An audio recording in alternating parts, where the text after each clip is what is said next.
이번 시간에는 반려동물을 위한 공공놀이공간을 확대해야 하는가를 주제로 역지사지 공존형 토론 수업을 해보도록 하겠습니다.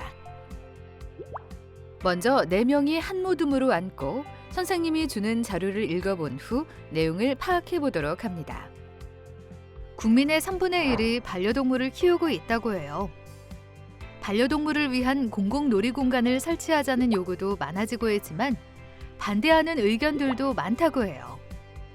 선생님이 읽기 자료를 나누어 줄 테니 모둠별로 읽고 토론 주제를 파악해 볼까요? 본격적인 토론 전에 반려동물을 위한 공공놀이 공간을 본 경험이나 생각을 나눠볼까? 얼마 전 우리 동네에 반려동물 전용 공원이 생긴다는 뉴스를 본 것 같아. 특정 조건에 있는 사람들을 위한 공공시설 설치가 필요할지 생각해볼 필요가 있겠어. 공공의 의미와 범위, 그리고 반려동물에 대한 인식과도 연관이 있는 주제 같아. 1차 토론을 하기 위해 모둠 안에서 무작위로 찬성과 반대로 팀을 나누겠습니다.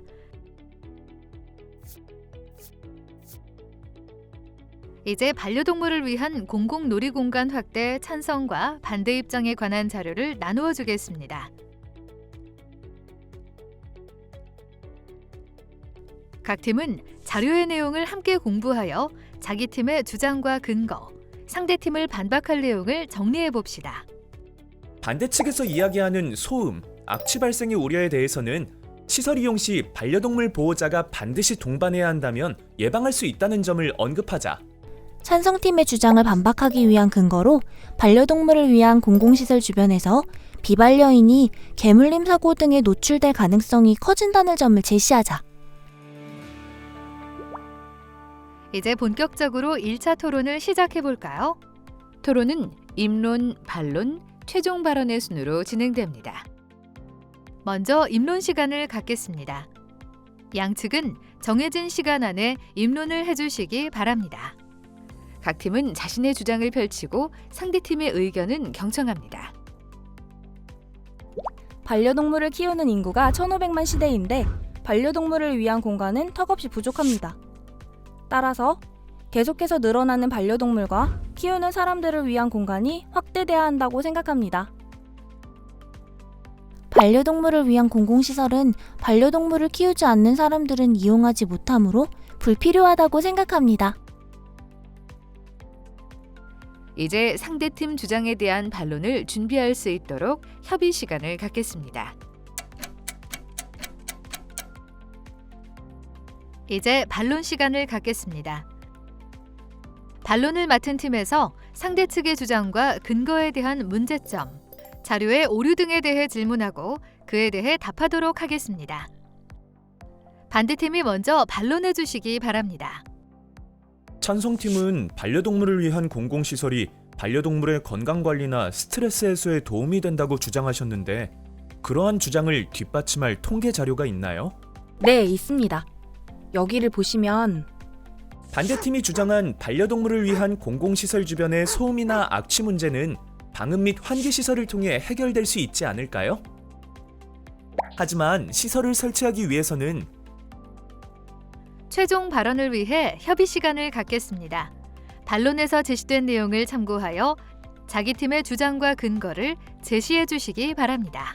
반려동물을 위한 공공시설을 확대하는 것에 반대합니다. 그에 대한 근거로 반려동물을 위한 공공시설을 확대하는 것에 찬성합니다.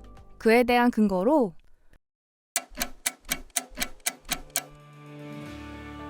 이번에는 입장을 바꾸어 2차 토론을 해보겠습니다.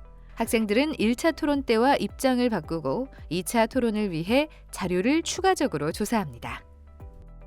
2차 토론에서는 1차 토론 때의 찬성 측과 반대 측이 서로 입장을 바꾸어 주장을 하게 될 거예요. 2차 토론 활동을 위해서 필요한 자료가 있다면 추가로 조사해 봅시다. 아까 반대팀에서 반려동물을 위한 공공시설에서 각종 사고가 발생할 수 있다고 했는데 실제로 그런 사례가 있는지 조사해보자. 이번엔 우리가 찬성 주장의 자료를 찾아봐야 하는데 아까 찬성팀이 반려동물을 위한 공간이 없다면 비반려인이 더 불편해질 수 있다고 했지? 그것과 관련된 자료가 있는지 추가로 찾아보자. 2차 토론은 찬성과 반대 입장을 바꿔서 진행하겠습니다. 1차 토론 때의 찬성팀은 반대 입장에서, 1차 토론 때 반대팀은 찬성 입장에서 토론해 주시기 바랍니다.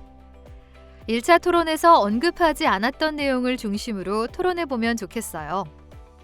먼저 입론 시간을 갖도록 하겠습니다. 양측은 정해진 시간 내에서 자기 팀의 주장을 펼치시기 바랍니다.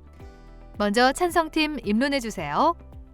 2022년 한 해에만 2,000건이 넘는 개물림 사고가 발생한다고 합니다.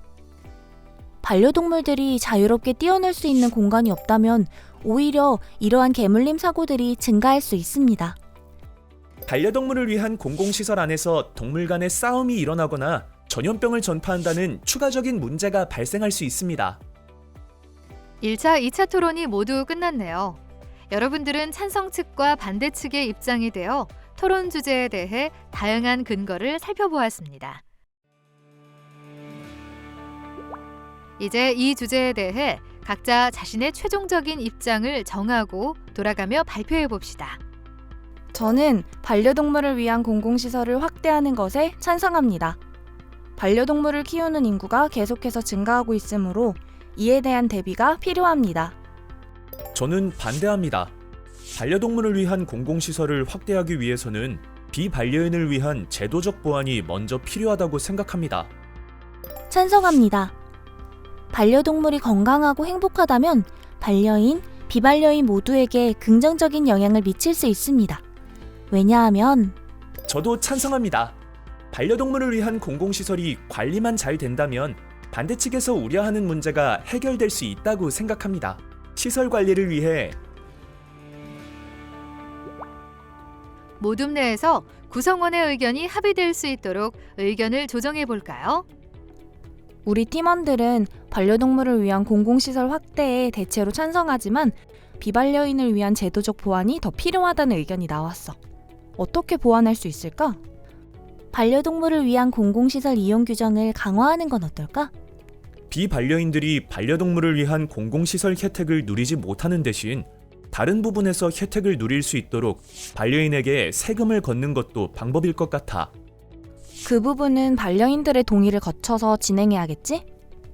자, 모둠의 의견을 하나로 모아봤나요?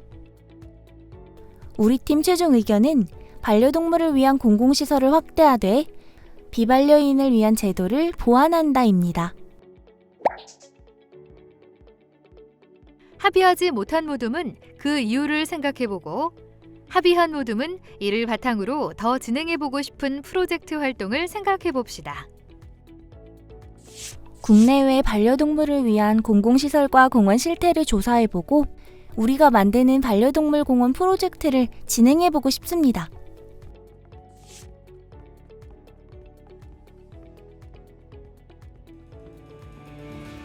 다양성과 복잡성의 시대에 공존의 기반을 마련하는 새로운 토론 교육. 역지사지 공존형 토론 교육의 힘으로 다름을 포용하는 공존의 사회로 나아갑니다.